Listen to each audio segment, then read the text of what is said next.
Ragnarok Ragnarok is probably one of, if not the best battle manga that I have ever read.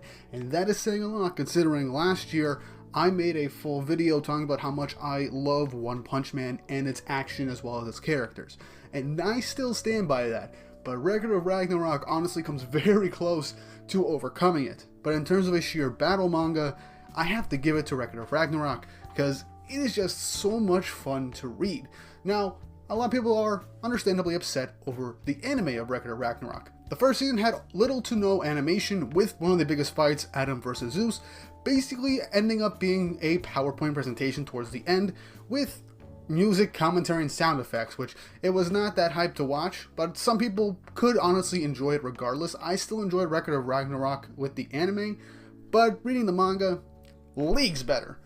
And with Season 2 of Ragnarok Ragnarok adapting basically Jack the Ripper versus Hercules, one of my favorite fights, probably my second favorite fight right now, if not third the lowest, in all of Ragnarok Ragnarok, and it was adapted relatively well. They did some 3D animation in it, and it looked jank at times, but overall it was still fine, and we actually had proper movement for the most part for that fight, so I think they did a good job with that.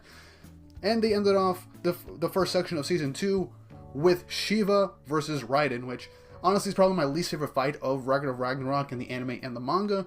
Not to say that it was bad, but it was okay. But if anything, Ragnarok Ragnarok's manga is consistently, and I mean consistently good. And I'm going to go over this really quick in this video on why you should definitely read Ragnarok Ragnarok. But before we get into the video, don't forget to like and subscribe and hit the notification bell for updates on future videos. It really does help, and it shows you guys like the content I make on my channel.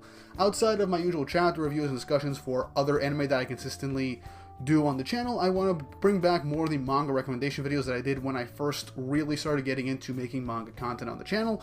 And I decided to bring back Ragnarok Ragnarok because it's been like a hot minute since I made a recommendation type video for the channel, and I figured Ragnarok Ragnarok was good because I made a poll and people wanted me to do Ragnarok Ragnarok the most. Ocean no Kill was next, don't worry. But with all that out of the way, let's hit that intro and get right into the video.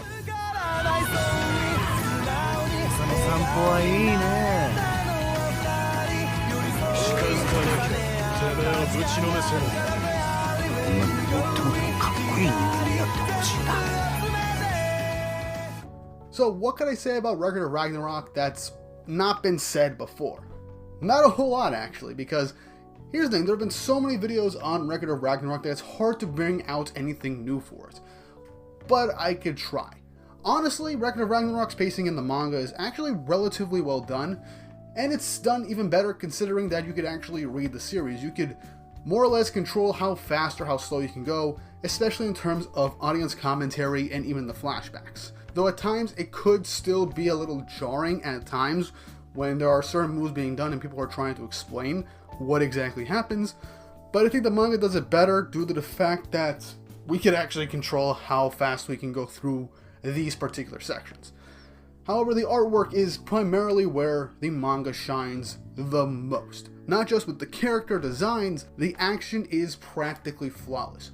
For the majority of the manga, no matter what fight you end up seeing, whether it be purely strategic when it came to Jack versus Hercules, where he basically maneuvered Hercules throughout the area to lure him into a false security and a trap throughout the entire fight, so he can eventually win at the end, even though it was indeed a close match and anybody could win, to just a straight up brawl like how Adam versus Zeus was, with each panel and each movement being depicted on the page. It is very easy to follow and you will not actually get lost. Obviously, the commentary with people explaining what is going on with certain abilities and fighting styles helps a lot. Even without the audience commentary, you can get a general gist of what's going on. And all this really helps you immerse yourself in the fight. Each and every panel connecting each and every action just feels natural, it feels fluid, and binging it all really does help. Obviously, Ragnarok Ragnarok is a monthly series. The wait for new chapters can be difficult. However, it does end up being worth it because each chapter gives you something new. It's not the exact same thing each and every time. And what really makes it shine is the characters, because a lot of people will think, oh, the characters aren't really that big of a draw because we just want to see all these different historical figures and people from mythology and different pantheons duking it out with just bizarre abilities and fighting styles and even some strategies. Which, yeah, that is Record of Ragnarok in a nutshell. But the whole point of us getting the flashbacks and character interactions, even mid-fight, it's so we can get ourselves attached to the characters, which is honestly what makes a great battle manga be turned into an amazing battle manga.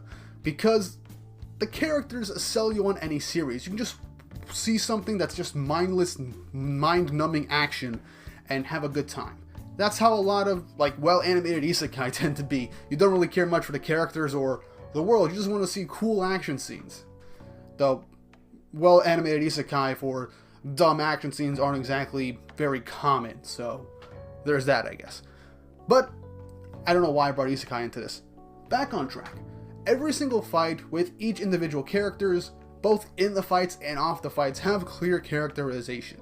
The backstories are meant to give you a good all-round feel of a character's personality and motivations for who they are and how they fight. One of my favorite interpretations of this is with one fight in particular, the 7th round, which is what's going to be adapted in Season 3 of the Record of Ragnarok anime, and it is by far and large my favorite fight in the entire series, beating out Adam versus Zeus and Hercules versus Jack the Ripper. Now this is going to be a spoiler warning, but I'm going to have to get into this. I'm not going to say who's going to win the fight, I'm just going to give you the matchup, so kind of skip to the timestamp on screen for when I finish talking about this section. But anyway, here's into the spoilers. The 8th round of Record of Ragnarok is between King Shi Huang, I hope I pronounced that correctly, who is essentially the first emperor of China to have united the warring states of China, versus Hades, the Greek god of the underworld. And this fight is insane.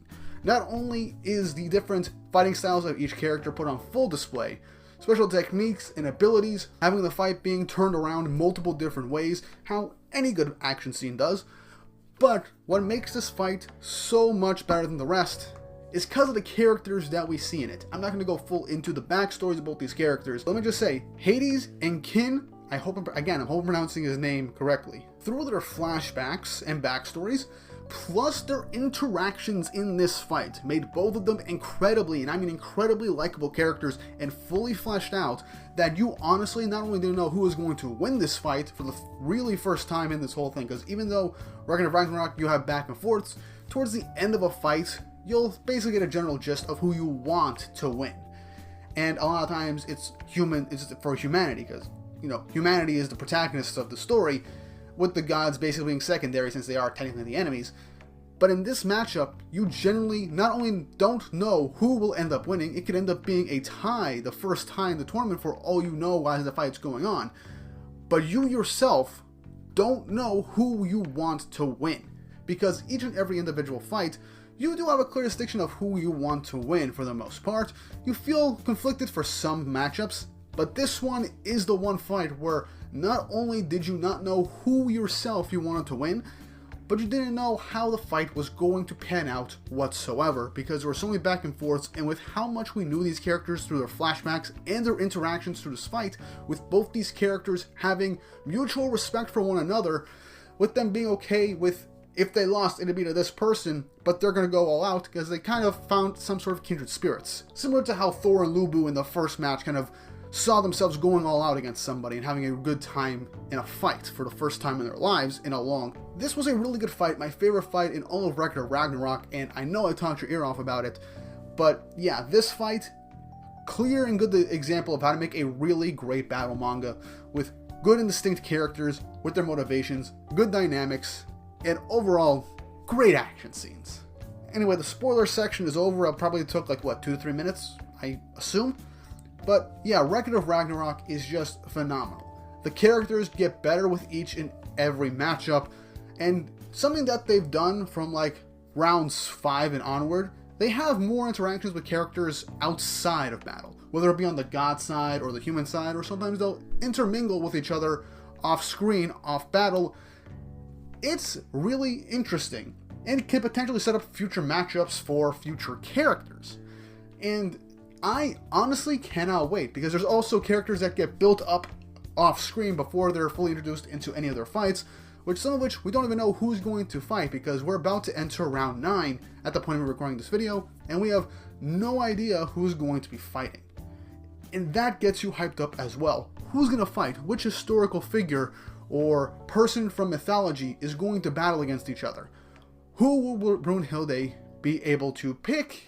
And how will these matchups end up going? What fighting styles will they have? What abilities will they have? And what kind of character will they be? Will you want to root for them? Will you want to root against them? Or will you not be able to choose which one you honestly want to win the battle in the end? That's something that Ragnarok has been doing better and better as it progressed. Before, you wholeheartedly wanted humanity to win. Then with Hercules versus Jack the Ripper, it threw a curveball, being like, okay, I like Hercules, he's probably the most morally righteous character in all of Ragnarok and the person fighting, against Jack the Ripper, who is one of, if not the worst serial killer in all of human history. So it kind of feels easier for you to root for Hercules. Even when you learn more about Jack, you still tend to root more for Hercules at the end. But over the fight, you'll end up wanting to know more and root for Jack the Ripper more. But yeah, those are the aspects that make Ragnarok so worthwhile to read. The character interactions and how they're built up. The hype around these characters and their motivations and their backstories, and how that influences their fights. The actions in the manga is amazing. Very fast, and if you binge read it, it'll go by like that. Even some audience commentary and some of the backstories, even if they are somewhat lengthy at times, will go by quick because you're reading it, and when you're doing it in a binge, it'll feel like nothing. The wait, obviously, for the manga, since it's monthly, can be a little bit jarring, but in the end, it ends up being so worth it, because there's something new in each individual chapter, whether it be a new action scene, new ability, or technique for one character, or we'll get more of a certain character's backstory. Either way, Ragnarok is definitely one of the best battle manga I have ever read. Obviously, there's going to be more. There's battles shown in for a reason, but Ragnarok is just really good. You end up enjoying the characters more, and you are very curious to see where things are going to go from here, because even though it's just one giant tournament arc spanning across an entire series, it's still kind of building up, and even at the end of this recent fight, going into round 9, you feel like there's more to the story than just the fight. Could there be more behind Brunhilde's decision to start Ragnarok besides saving humanity? Who knows? But that's the beauty of a long-running series. You have no idea what's going to happen next, and adding a bit more spice and nuance to a story that's seemingly just about mindless action will engulf the reader in just sheer curiosity to keep reading. Even if they're still only here for the action, they'll end up getting intrigued in the characters and their motivations, and where the story could end up evolving from just simple, characters fighting for the fate of humanity. But that's kind of all I gotta say about Ragnarok. Honestly, most of what I said, multiple people have said multiple times in their own videos over the years since Ragnarok started its publication, and even when the anime came out. But I hope I gave you guys an enjoyable video to watch. Honestly, reading Ragnarok, it's really great. We're getting the official serialization through Viz, so I'm going to be collecting the manga itself. If you want to read Ragnarok, it's available on Viz's website, or go buy the manga yourself. It's honestly really good. But that's kind of it for me. I've got other manga that I want to read and make recommendation videos to, so look forward to that. If there's a particular series you want to see me read or just make an honest review or recommendation of, leave it down in the comment section down below, and I'll get around to it, because I do have at least 3 other manga in the back burner that I want to make recommendation videos for. So those are going to be done first, and then whatever I end up finding next, I'll end up doing. And if you're already a fan of Ragnarok, let me know in the comment section down below who your favorite character is by far in the manga, your favorite fight, and what do you think the next matchup is going to be based off of earlier on in the series where we got the names for the future matchups, who is going to fight who. Leave everything in the comment section down below, and once more, don't forget to like and subscribe and hit the notification bell for updates on future videos. It really does help, and it shows you guys like the content on my channel. And who knows, maybe I'll make some random Ragnarok videos, like a ranking of my favorite fights in the series or my favorite characters. That could happen in the future. But the video is all over and done with. I hope you all enjoyed, and with all that said and done, I hope you guys have an awesome day.